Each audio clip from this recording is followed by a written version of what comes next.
Metal Gear Solid 5 Ground Zeroes Tactical Espionage Operations 2014 Konami Digital Entertainment. Press start button.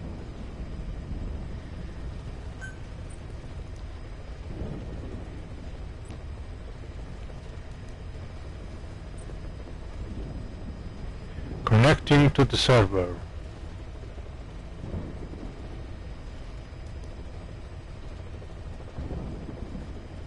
La trasmissione è iniziata. Per interrompere la trasmissione premi il tasto Share e seleziona impostazioni trasmissione. Tempo trascorso 1 minuto e 46 secondi. Continue, Mission Select, Play Records, Trial, Backstory, Cassette Tapes, Manual, Options, Backstory.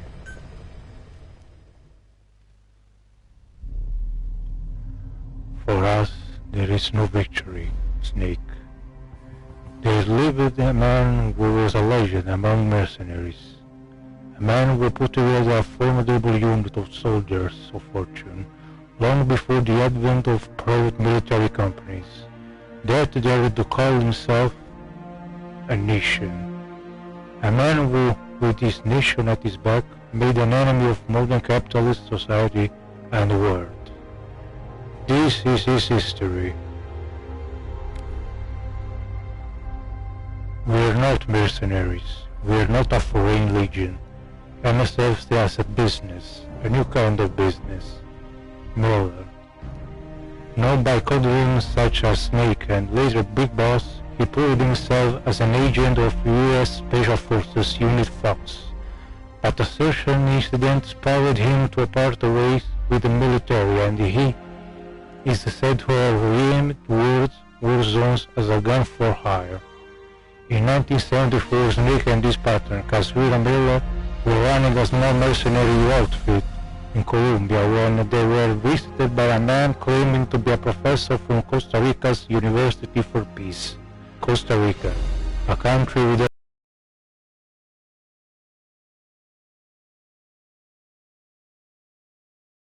a military of its own. The professor was accompanied by one of his students, a girl named Paz, who had been adopted and assaulted by this group. The professor and Paz offered to hire Snake to drive the group out of Costa Rica. However, Snake saw through their deception in an instant. My name is Paz, and I will do anything to protect my namesake. The professor was actually a KGB agent, and the armed group in question backed by the CIA.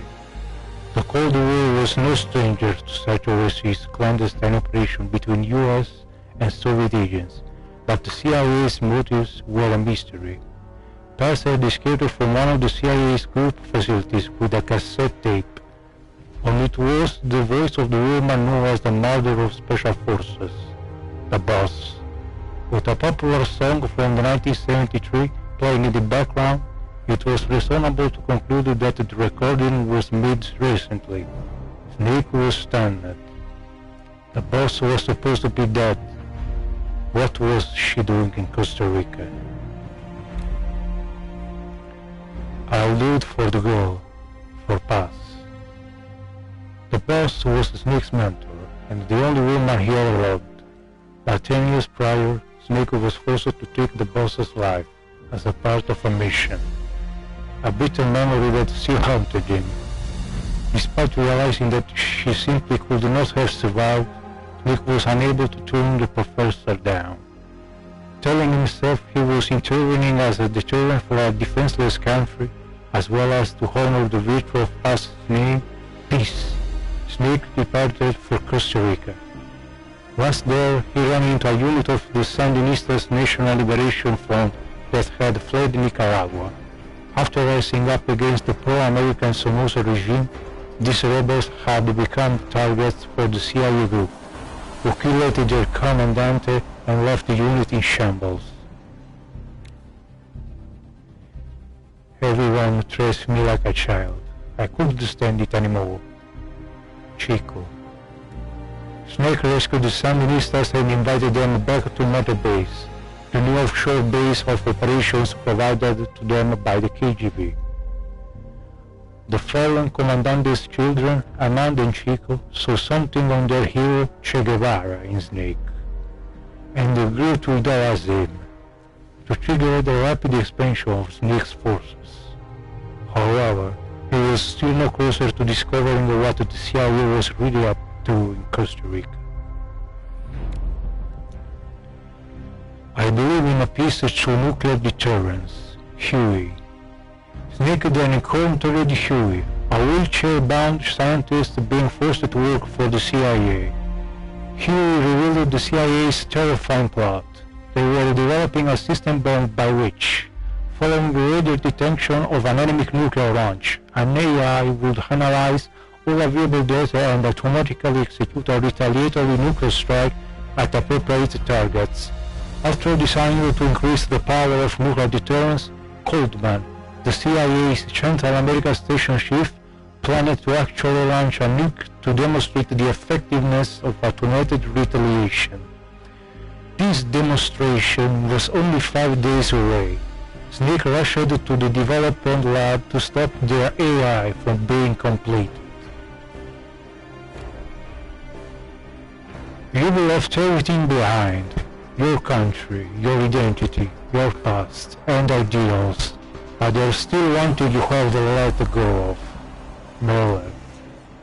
Upon infiltrating the lab, Snake was greeted by the voice from the tape, that same voice of his lost mentor, but this was in fact the voice of the retaliatory system's AI. Its developer, Dr. Strangelove, had selected the boss, the so-called greatest soldier who ever lived, as the AI's intellectual model. However, succumbed to the personal obsession with the boss's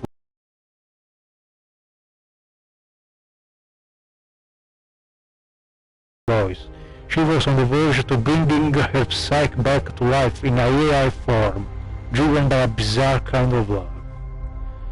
What if the boss could have tried he revived in every detail, if only in an AI form? Snake hesitated as Strangelove's idea touched his sense of loss. His guard down. Snake was immediately captured. The boss AI was completed, and Peace Walker, the nuclear-equipped working battle tank housing this retaliatory AI system, went active. I was made to fight. I am a gun. Snake.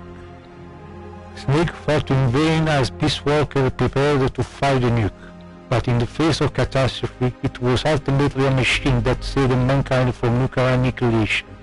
The boss AI sank Peace Walker to the bottom of Lake Nicaragua, stopping the launch. With the crisis behind him, Snake took advantage of his recent mobilization to continue motor-based expansion indefinitely. Snake understood that the AI had to save the world, but that did not change the fact that this system based on the boss's mind had chosen at last to lay down his weapon. As a weapon himself, Snake felt the act to be a rejection of his life. Undeterred, Snake and Mule invited Dr. Hugh and Strangelove to Mother Base to develop Metal Gear Zeke, a bipedal weapon they eventually equipped with a nuclear warhead, suddenly making their unit a nuclear power. This place will no longer be my haven. Pass. Meanwhile, Mother Base took in pass, already an orphan but now left without even her KGB benefactor following the end of the crisis. However, this was all engineered by an intelligence agency in West Cypher. Under Cypher's orders, Pass got close to Amanda, Chico, and the other while exploring more and more of the base, secretly plotting to hijack Zeke. Her objective was to use the weapon as a bargain chip to force Nick into becoming the military arm for Cypher.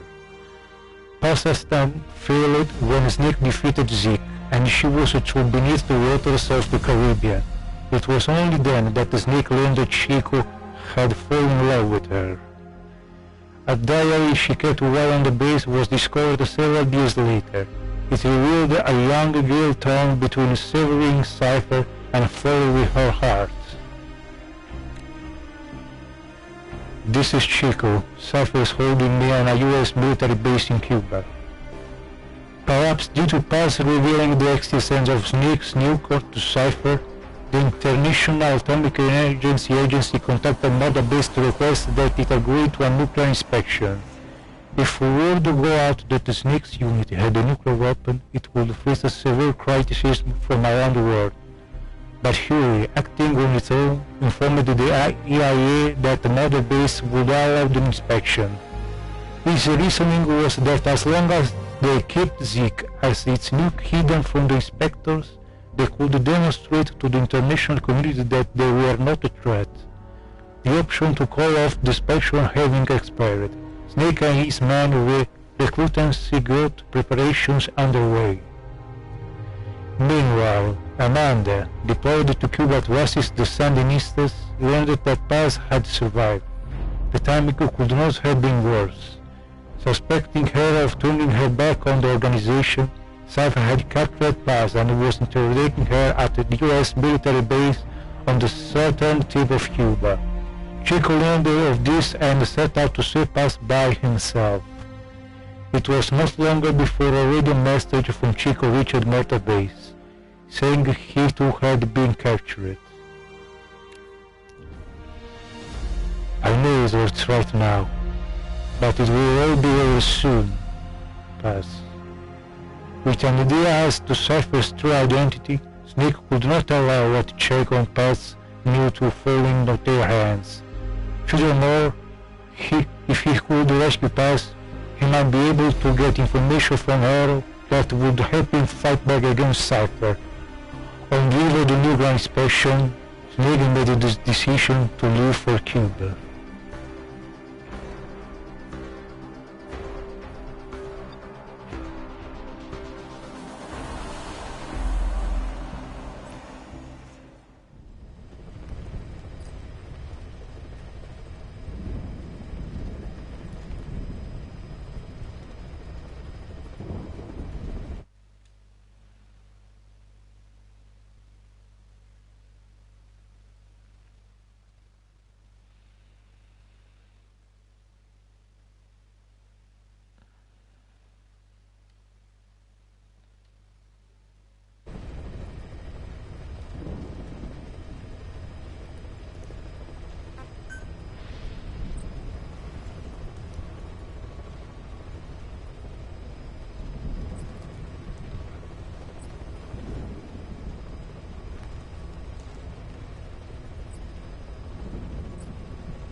For us, there is no victory, Snake. There lived a man who was a legend among mercenaries. A man who put together a formidable unit of soldiers of fortune, long before the advent of private military companies that dared to call himself a nation. A man who, with his nation at his back, made an enemy of modern capitalist society and the world. This is his history. We are not mercenaries, we are not a foreign legion. MSF is a business, a new kind of business. Known by codenames such as Snake and later Big Boss, he proved himself as an agent of US Special Forces Unit Fox. But a certain incident spurred him to part ways with the military, and here he is said to have learned the world's war zone as a gun for hire. In 1974, Snake and his partner Kazuhira Miller were running as Costa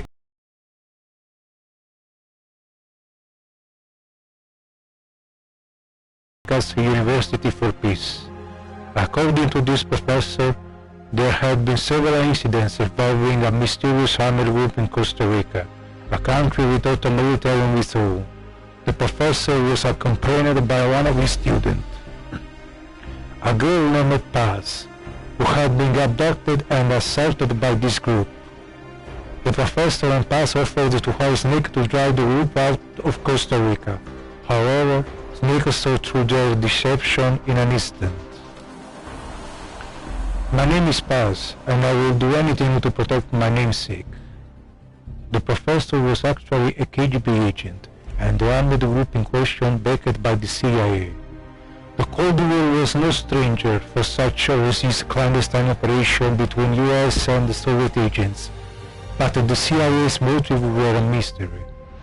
Paz had escaped from one of the CIA's group's facility with a cassette tape. On it was the voice of the woman known as the Mother of Special Forces, the boss, with a popular song from 1973 playing in the background. It was reasonable to conclude that the recording was made recently. Snake was stunned. The boss was supposed to be dead. What was she doing in Costa Rica? I'll do it for the girl, for Paz. The boss was Snake's mentor, and the only woman he ever loved. But 10 years prior, Snake was forced to take the boss's life as a part of a mission, Operation Snake Eater, a bitter memory that still haunted him. Despite realizing that she simply could not survive, Snake was unable to turn the professor down.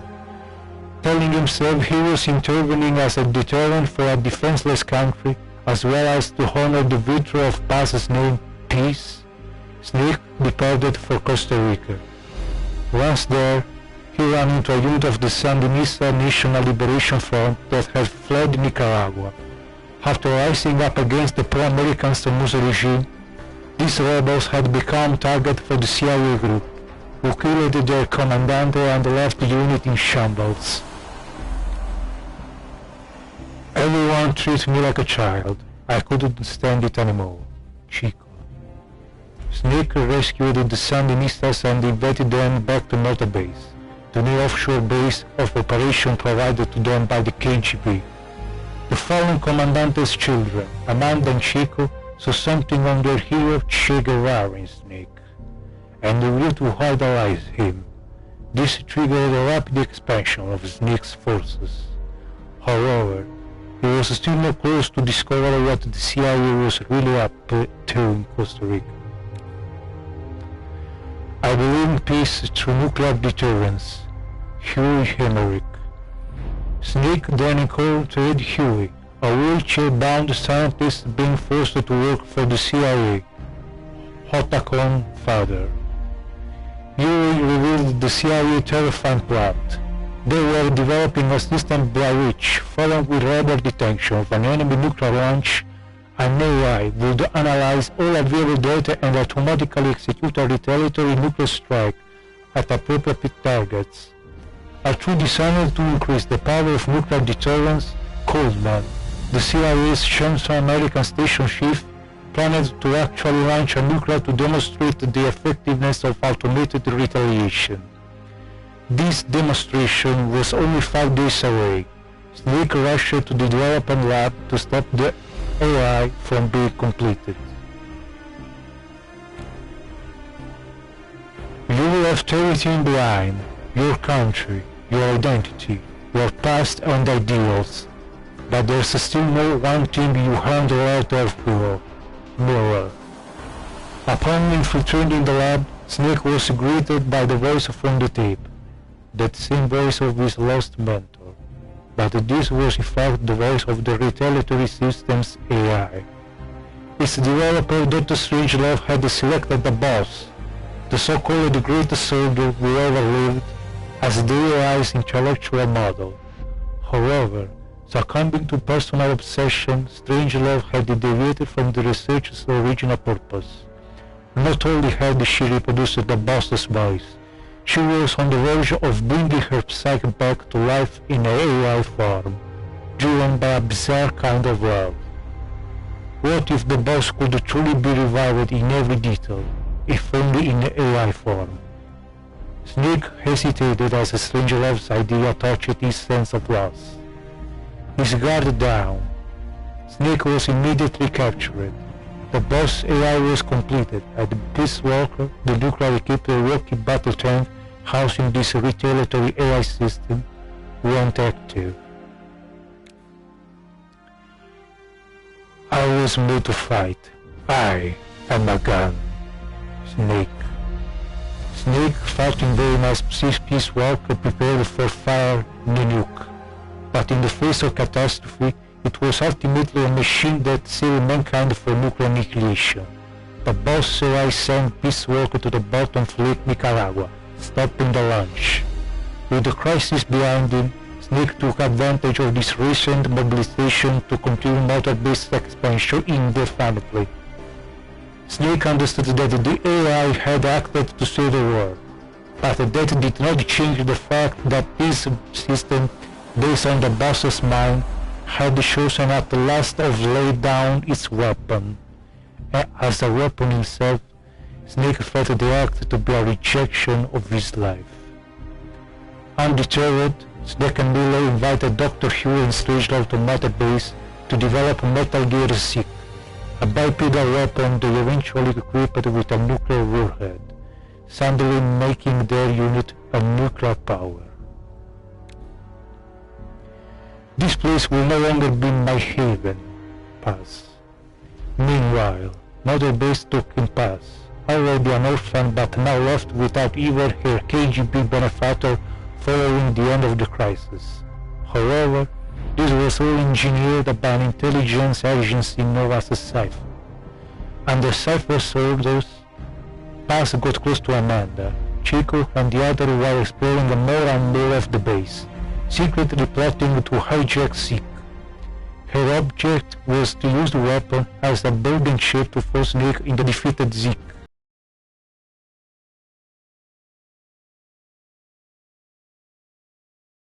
And she was thrown beneath the water of the Caribbean. It was only then that Snake learned that Chico had fallen in love with her. A diary she kept while on the base was discovered several days later. It revealed a younger girl torn between serving Cypher and following her heart. This is Chico. Cypher's holding me on a US military base in Cuba.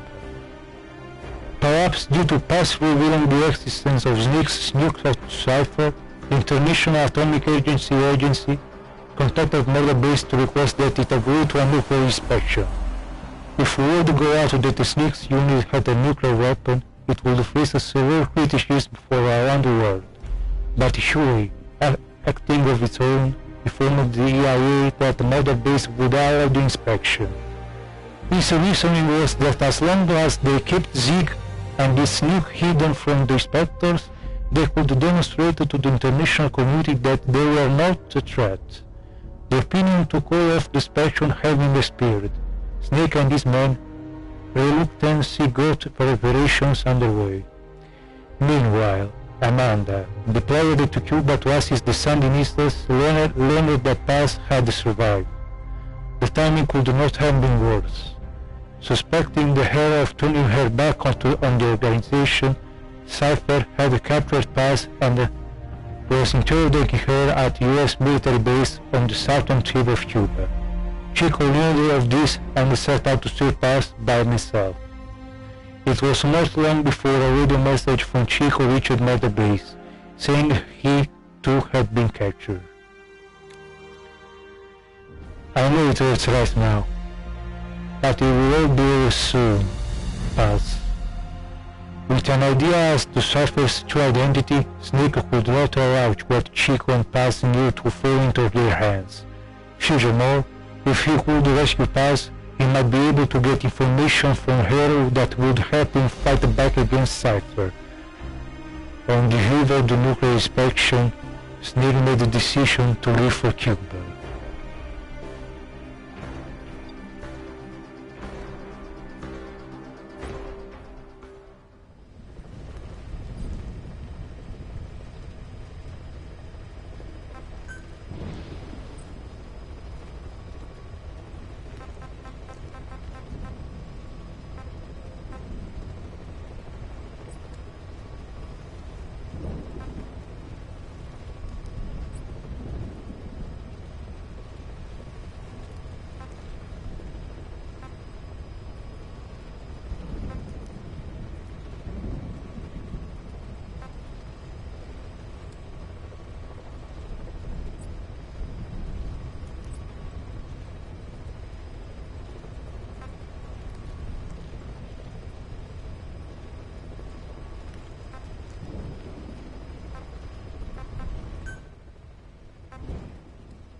And for you, only you, I'll give anything.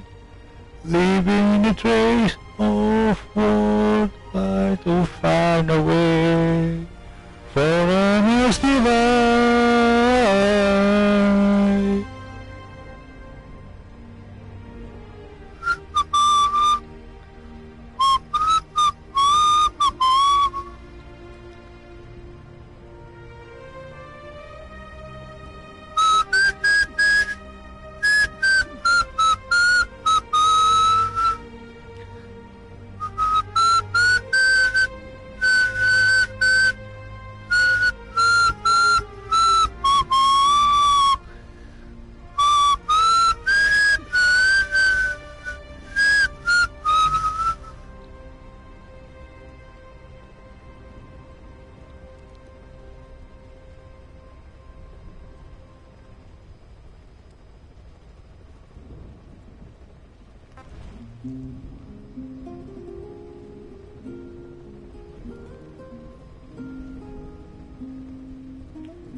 That's awesome.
No, no, no, no, no, no, no, no, no.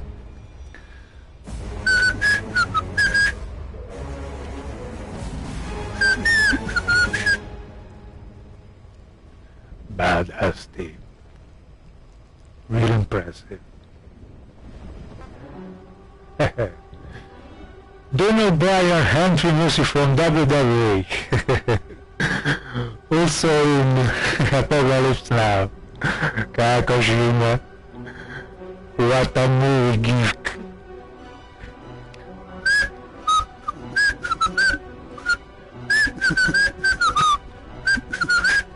Na na na na na na na na na na na na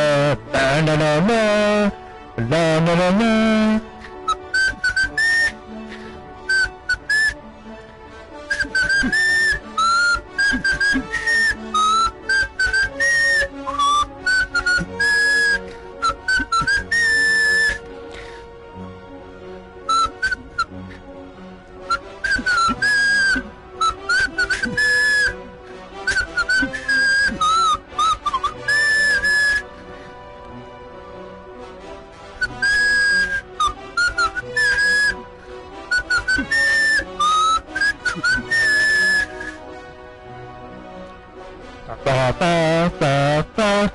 Here comes the chopper.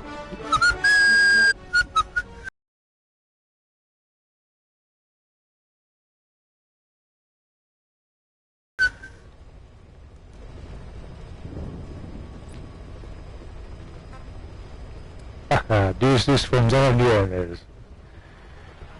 Real generative thing.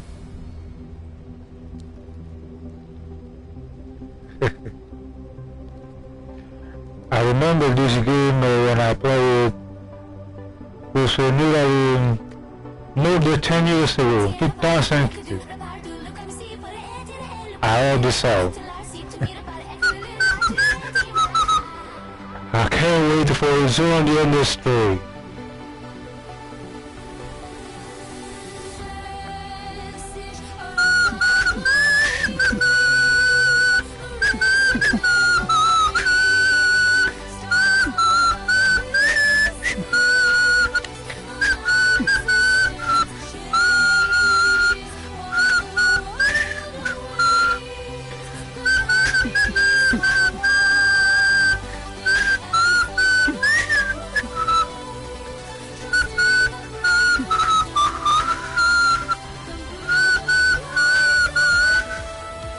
Here comes the journey.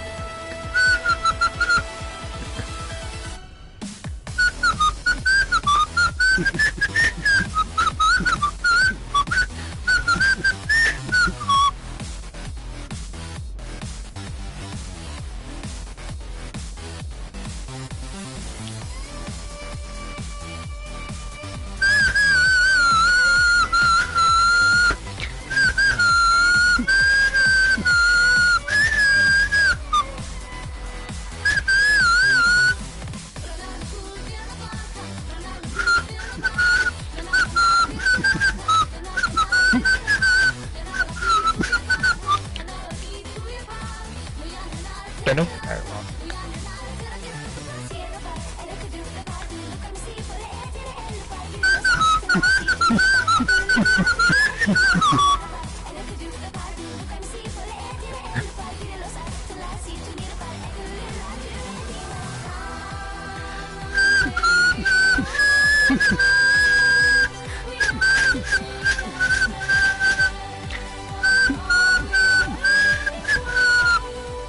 It's now another.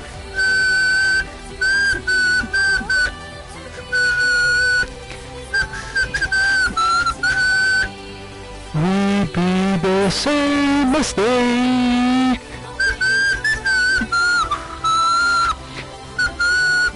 Far away.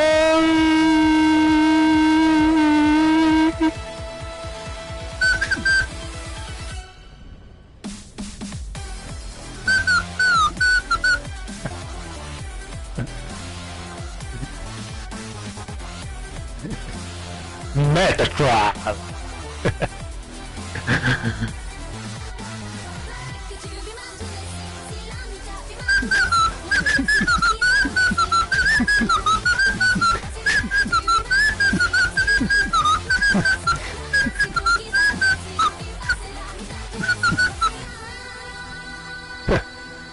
universe, and human subconscious are willing their own end. This is the will of Metatron. I like this game.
Oh man. No man. I knew this. This game should be played from any Goshima's fan. Even from the youngest who doesn't know what this game is. This robot game is more than what you expected. I suggest you to play it.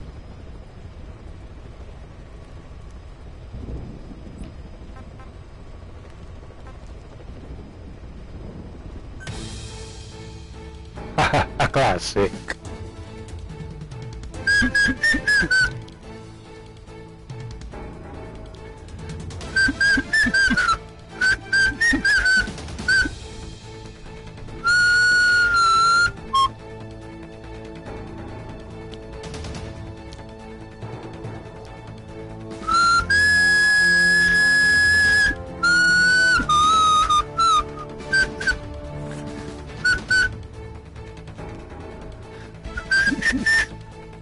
No. 1998. Seems yesterday. Damn, it's already 17 years ago, mamma mia. Wow, all this time. And seems really yesterday. I played MGS for the first time on my old PS6. I remember I paid nearly 600 euros of today's money. Yeah.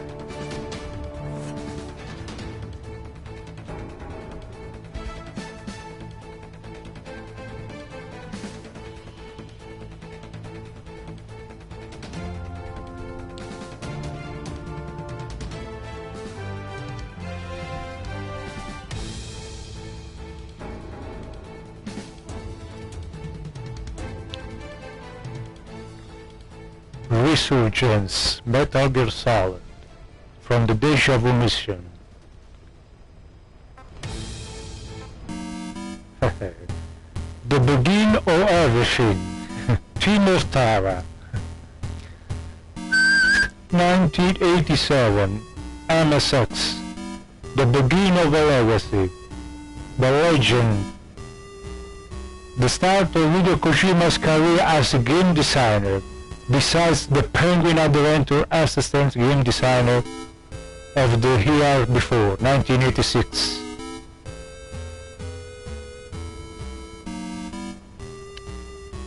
Nearly 30 years back, 29 years ago today, 28 years ago, so close this year. Unbelievable. 28 years ago, this game. Most people who today love Metal Gear was even born back then. I can't believe we're fighting about it.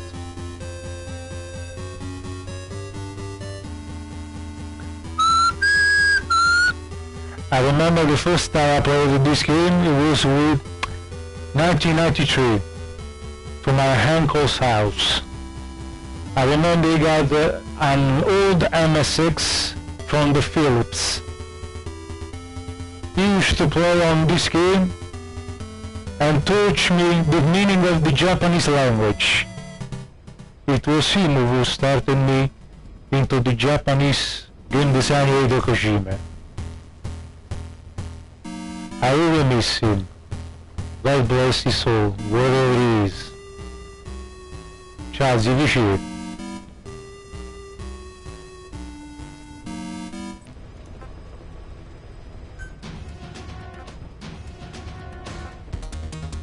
Oh, this game's not sure. The red liner will never die. Ah, Hideo. You was so ahead on the time.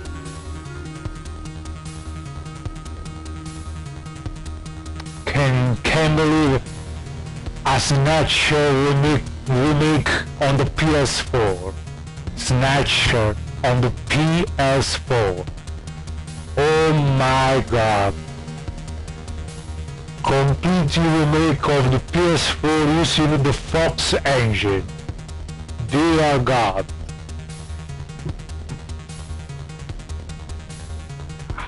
Kojima Production Los Angeles. You have a new mission after Metal Gear 1 3. Snatcher and Police Nuts. The remakes. I really hope this will happen in the next 5 years.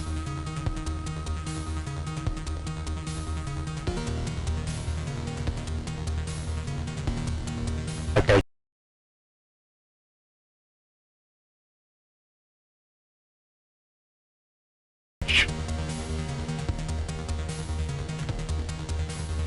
I remember my uncle Vincenzo also got an old Amiga and a PC-98 where he was used to play this game, Snatcher.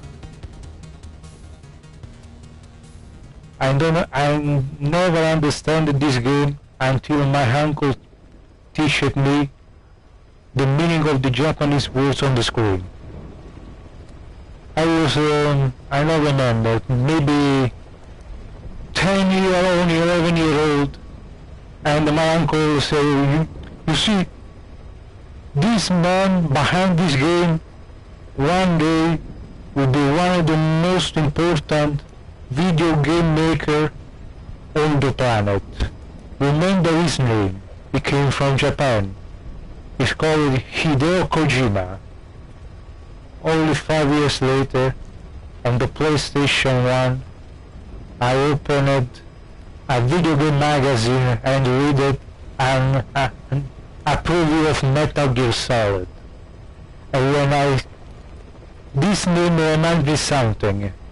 And when I read the preview, the name of the game designer behind it, my uncle Vincenzo came to my mind. And that time I decided, okay, I will do a PlayStation. It's the time. I bought the Metal Gear Solid 1 as an original copy. And that was my first original copy built on the PlayStation. The others was only a freak. A piracy copy. Built on the streets, like anybody does in that era. Who built original games back then?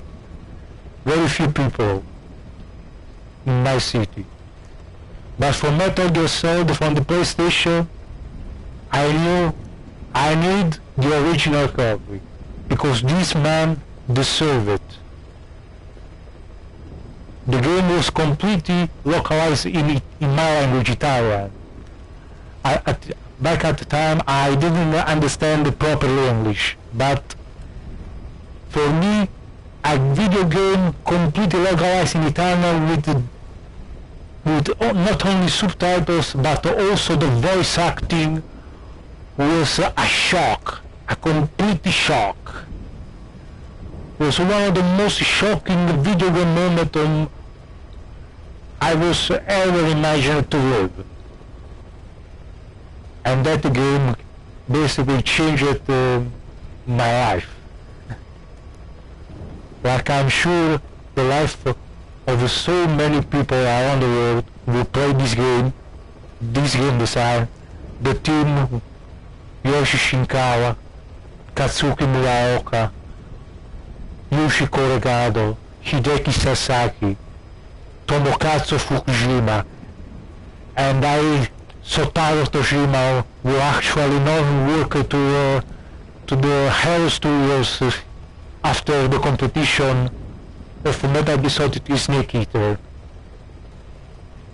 And so I really love this man, his crew, and this franchise. It's more than a video game franchise. It's one of the pinnacle of the video game as a medium. One of the reasons the video game is no more considered something to be in a certain way ashamed of back more years ago. Today, be a video gamer is something different thanks also people like Hideo Kojima, but not only him. But for me, principally people like him, like this teeny Japanese man who really love games, really love movies, and will never stop to surprise people with this work. Okay, now let's do Sword Design. Here's to from Sacco Vanzetti. Two Italians who was killed by the United States Justice, so-called. The beginning of the 19th century. The history of Sacco Vanzetti is very important for the Metal Gear saga. And in Guns of the Patriots, Kojima decided to give to this track the incredible honor, the privilege to be the ending track of an entire saga. And he did it for a reason. Rest forever, here in our hearts. The last and final moment is yours. The agony is your triumph. Here's to you, David and John. Rest forever, here in our hearts. The last and final moment is yours. Yes, your triumph. David and John. Snake and Big Boss.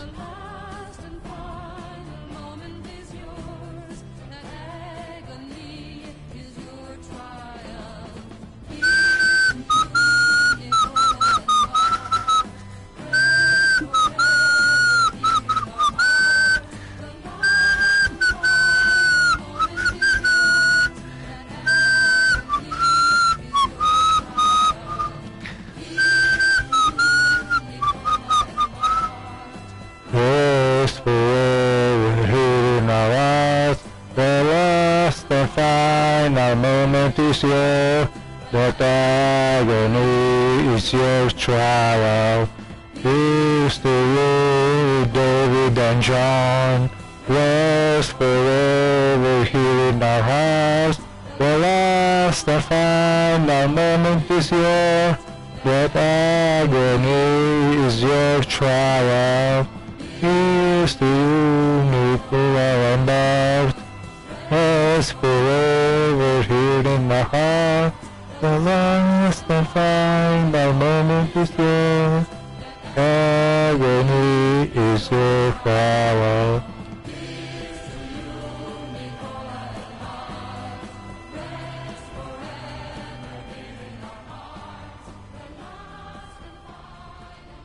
I remember when I completed MGS4 for the first time. Wow, that day was one of the most important days of my life. I waited that games for so many time. I was shut down from the internet months before this game came out, 12 June 2008. I completed this game after more than 1 month of playing, about 4-5 hours per day.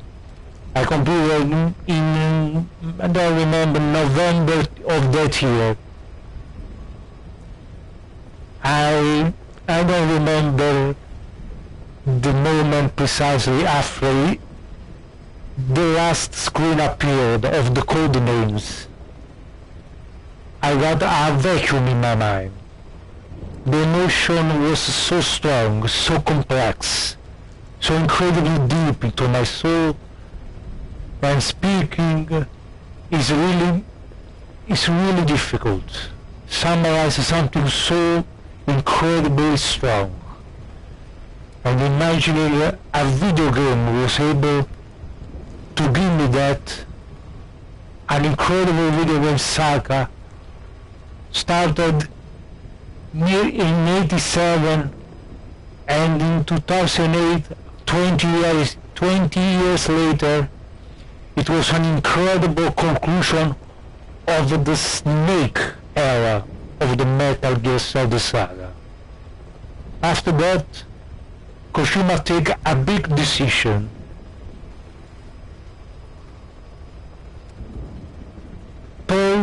It was to show us the world with the eyes of Big Boss.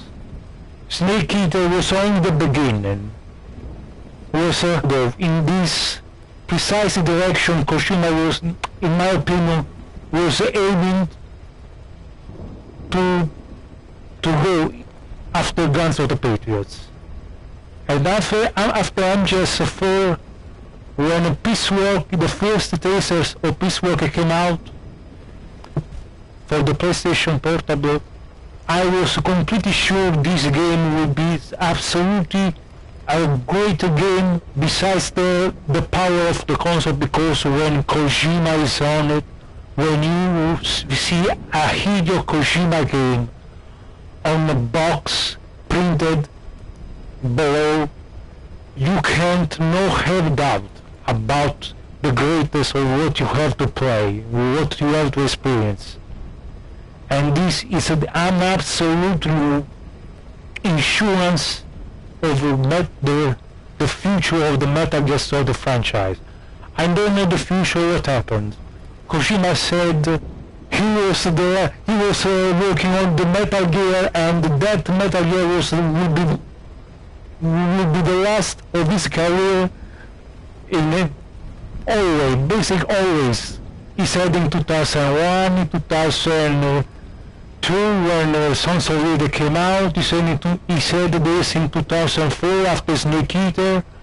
He said this after Guns of the Patriots. He said this after Peace Walker 2010, and now in 2015, of course, when we are a few months distant from that 1 September 2015, what Kojima does? Yes, Kojima does. The so-called last humor, the last Metal Gear humor, is basically the ultimate proof when a Metal Gear Solid is really close to come out in a few days.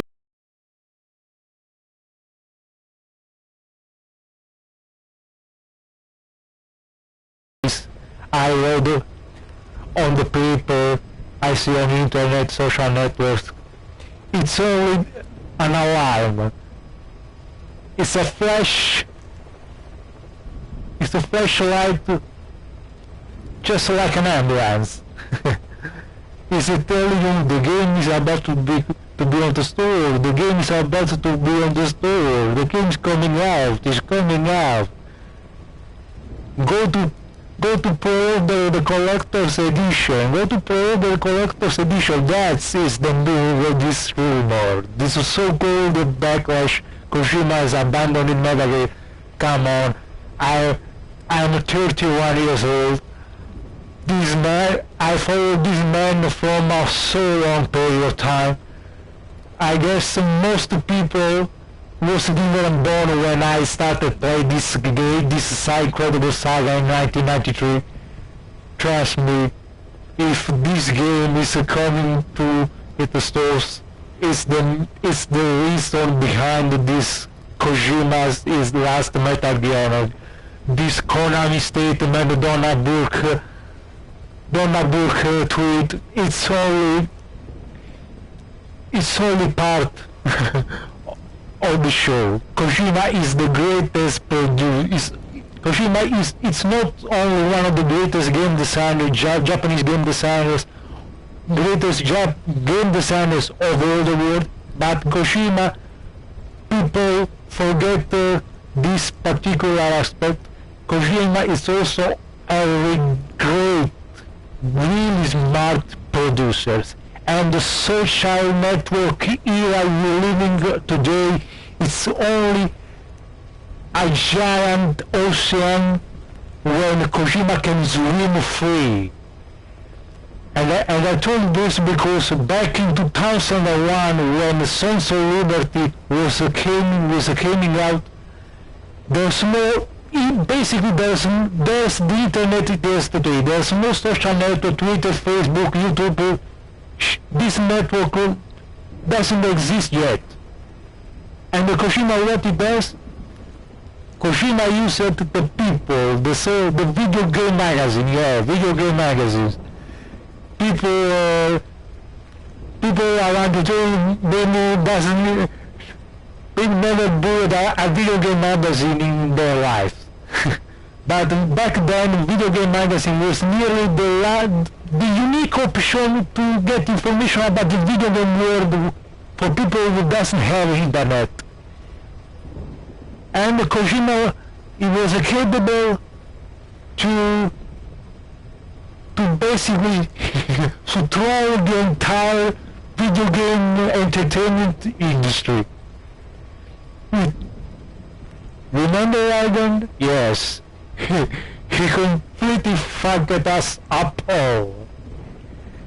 Now can you imagine if in 2001, when Sons of Liberty was about to be sold, there's the social network of today, like Facebook, YouTube, Twitter, back in 2001? Oh my god. Kojima will be sick. I can even explain. I can even imagine what Kojima will be capable of back in 2001 if internet was the internet of today. I can even nah. Today, Kojima used account Twitter. He tweets everything he wants. He can completely bypass video games journalists. There's a direct relationship between him and fans like me and you. He tweet, we can see his tweet. There's no video game magazines. There's no journalists. There's no barrier between the game designer and the video gamer, the fan. And this gave Kojima more power than ever. And the people, I don't think understand that. But this is a good thing for video game industry, not bad. Because back then, the power of the video game magazines was a little bit too high. People can't see a video game before buying a video game. There's no YouTube. You wanna see a video game? Fine. Doing the video game magazine with the DVD, put the DVD on the DVD player or on the PlayStation 2 or the Xbox, and you can see the trailer on the DVD. You need to buy a DVD.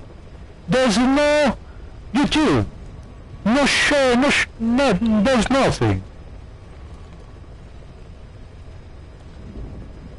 Not video game magazines wasn't really matter.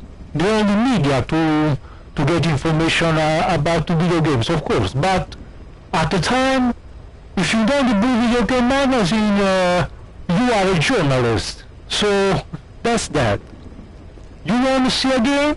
You need to have a video game store. You put the disc in the console and see the game. Your friend has a game, and you try to get about the game.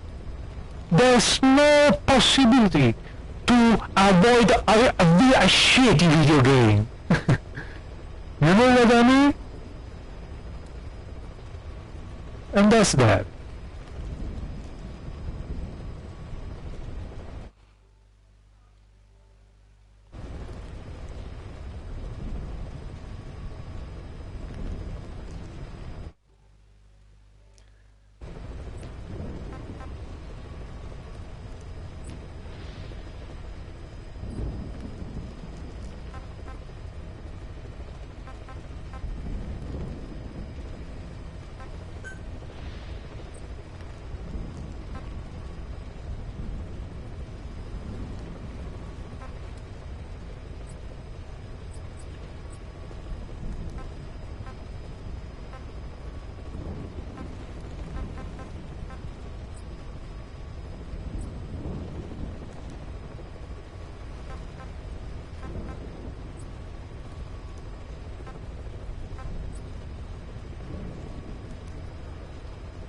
Okay then.